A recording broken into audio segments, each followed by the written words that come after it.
Shalom, salam sejahtera Sobat Media. Kembali kita berjumpa dalam rubrik kabar buku dari Tangan Terbuka Media, Bangun Jiwa via Media.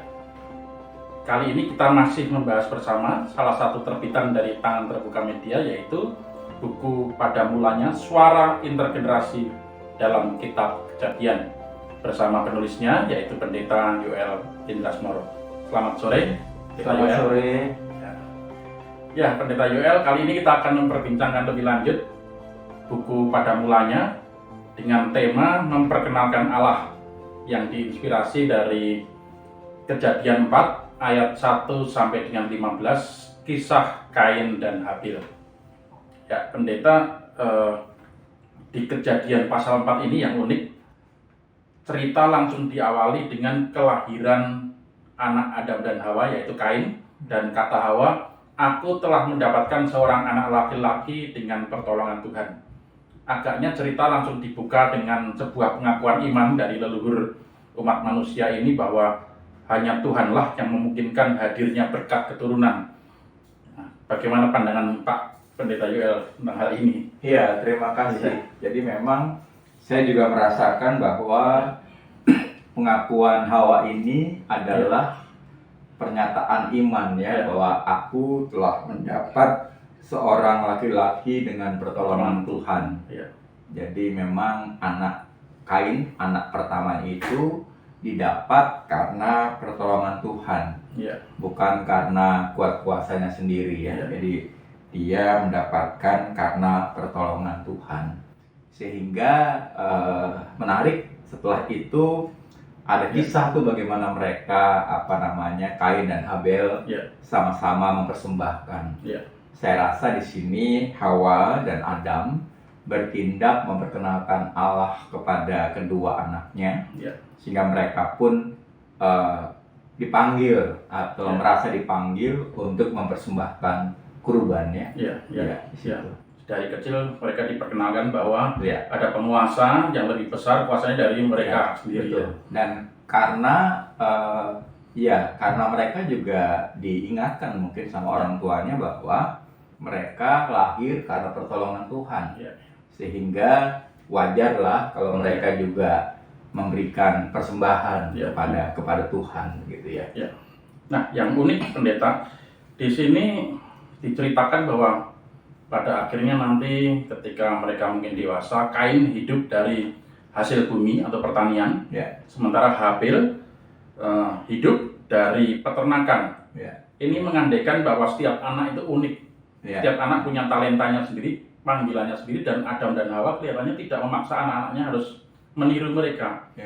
Seperti peribahasa like father like son, kelihatannya mereka diberi kebebasan untuk memilih masa depannya Saya rasa ini juga menarik bahwa ada segregasi ada perbedaan, dan itu menjadi logis Bayangkan kalau kedua anak itu semuanya menjadi petani, lalu siapa yang mencukupkan kebutuhan protein hewaninya?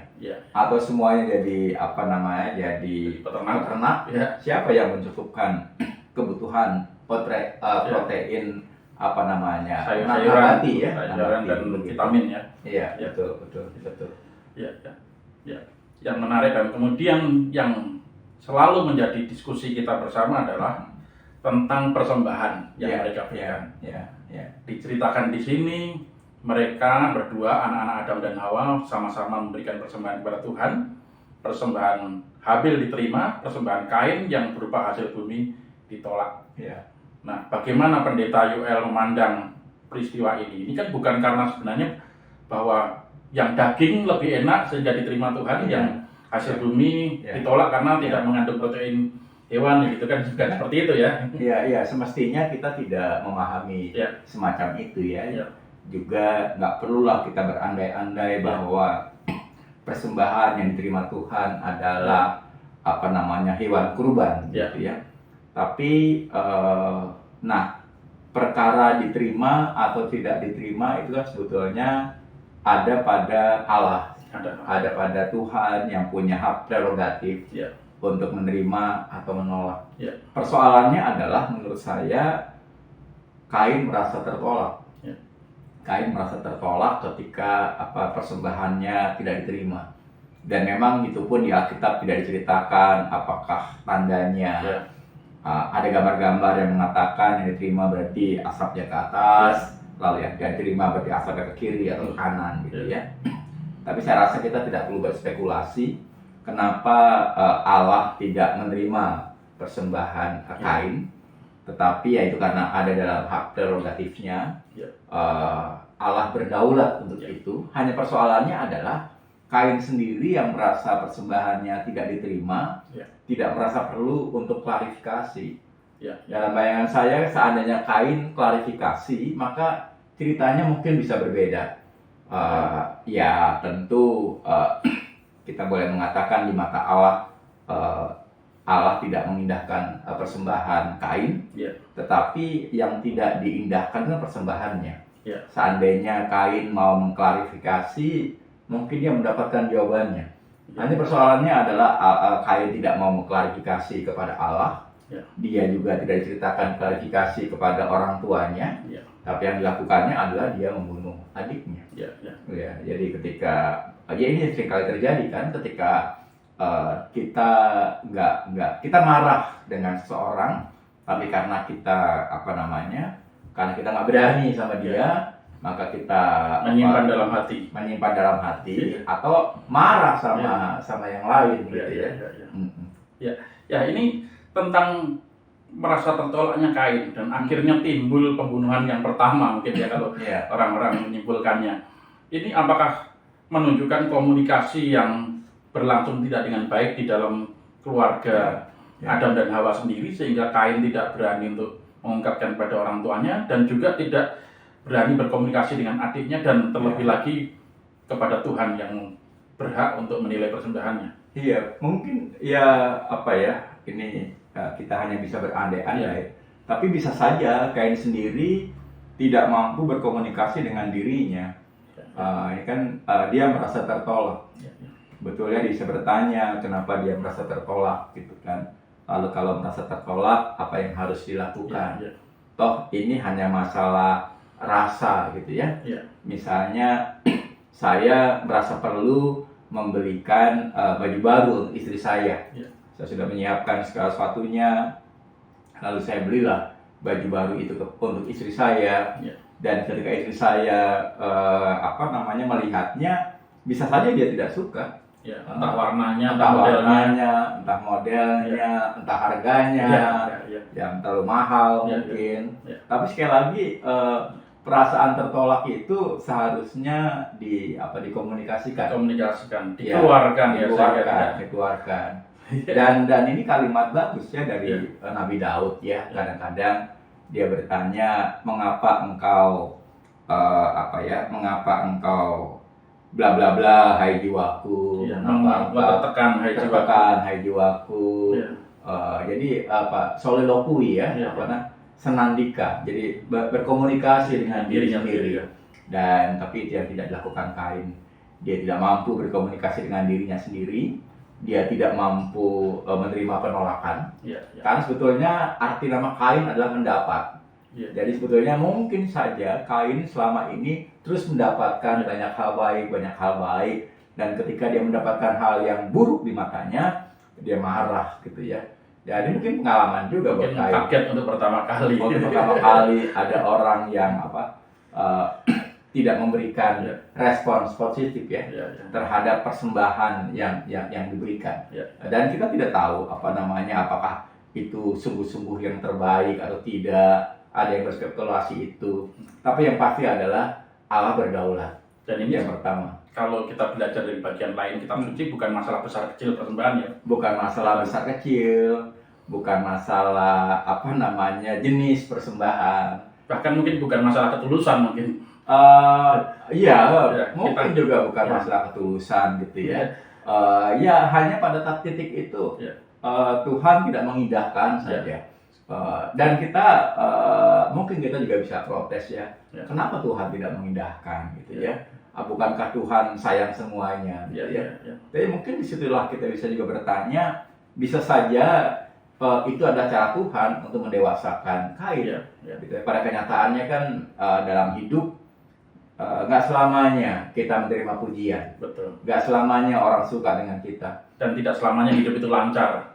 Ya, tidak selama hidup lancar. Ya. Dan tidak selamanya perbuatan baik yang kita lakukan dibalas dengan baik juga sama orang. Ya, gitu ya. ya. Persoalannya mungkin di situ. Betul. Nah, ini terkait dengan ibadah ini, Pendeta Yoel. Ya. Jadi dalam hal ini belajar dari peristiwa Kain dan Habel, tampaknya dari kecil orang tua, ya kita sebagai orang tua perlu mendidik anak-anaknya untuk memperkenalkan Allah dengan cara benar ya. Bukan Allah yang dalam hal ini jual beli kebaikan dan sebagainya ya. Betul. Termasuk bagaimana menghormati dan menyembah Allah dengan benar. Betul. Dan itu hanya mereka bisa lihat kalau orang tuanya sungguh-sungguh menghormati Allah. Misalnya ketika kita memberikan uang persembahan kepada anak kita. Mungkin anak kita sudah mulai pintar, dia berpikir, ini kegedean, ini buat beli jajanan, dan dia merasa perlu memberi yang sedikit, gitu ya. Nah, sedikit banyak mungkin dia juga melihat orang tuanya, sehingga orang tua harus memberikan penegasan bahwa berikanlah yang terbaik, berikanlah apa yang menjadi milik Allah. Toh semuanya berasal dari Allah, dan ya berikanlah dengan ketulusan. Tapi di atas semuanya itu adalah makanya kita perlu berdoa, Tuhan terimalah persembahan kami, gitu ya. Karena bisa saja persembahan kita tidak diterima, gitu ya, sehingga kita memohon agar Tuhan mau menerimanya. Termasuk dalam hal ini dari kecil anak-anak juga perlu kelihatannya ya, Pendeta Yoel, bahwa diberikan pelajaran bagaimana menunggu jawaban dari Tuhan yang kadang-kadang tidak sesuai waktu kita ya. Oh iya. Dan tapi saya rasa anak-anak lebih bersabar lah daripada orang tua ya. Karena kan mereka sudah belum banyak persoalan yang muncul di dalam otaknya ya, sehingga dia bisa memilah-milah begitu. Mungkin ada pesan terakhir terkait dengan hal memperkenalkan Allah ini sebelum kita menutup perbincangan kita pada petang hari ini. Ya, saya rasa kalau kita merasa bahwa anak kita adalah anak Allah, anak yang dititipkan Allah kepada kita, orang tua jasmani, maka menjadi bagian kita selaku orang tua jasmani memperkenalkan anak-anak kita kepada orang tua ilahinya, supaya dia bisa sungguh-sungguh memahami apa atau di mana tempatnya di dunia ini. Karena bagaimanapun Allah menciptakan manusia itu bukan tanpa tujuan, pasti ada tujuannya. Dan cara yang terbaik adalah mengajak anak berkomunikasi dengan Allah tentang tujuan hidupnya. Jadi jangan orang tua malah memaksa anak beribadah. Saya cenderung demikian, gitu ya. Tapi ya mari kita menolong anak untuk belajar tulus, ikhlas, dan hormat kepada Allah. Mungkin cara dia menghormati Allah berbeda dengan kita. Ya, kadang-kadang kita merasa hormat itu harus diam, hening, gitu ya. Sedangkan anak yang lari-lari tidak kita anggap sebagai menghormati Tuhan. Tetapi mungkin itu cara dia untuk menghormati Tuhan. Intinya adalah perkenalkanlah anak kepada orang tua rohaninya sejak dini. Terima kasih Pendeta Yoel. Sama-sama. Sobat media, terima kasih juga telah bergabung dengan kami. Semoga tayangan singkat ini memberikan manfaat dan menginspirasi sobat media dalam menjalani hidup berkeluarga di tengah dunia yang menawarkan berbagai pilihan gaya hidup. Bagi yang tertarik untuk membeli buku pada mulanya, buku ini atau ingin menghadiahkan buku ini sebagai kado Natal untuk para sahabat atau keluarga terdekat, bisa menghubungi Tangan Terbuka Media di nomor HP 0821 231 22049. Saya ulangi, nomor HP 0821 231 22049. Bisa juga melalui email tanganterbukamedia@gmail.com. tanganterbukamedia@gmail.com. Dukung terus pelayanan kami dalam membangun jiwa via media, membangun budaya mencintai buku dan literasi. Sampai jumpa dalam tayangan kami berikutnya. Tuhan memberkati.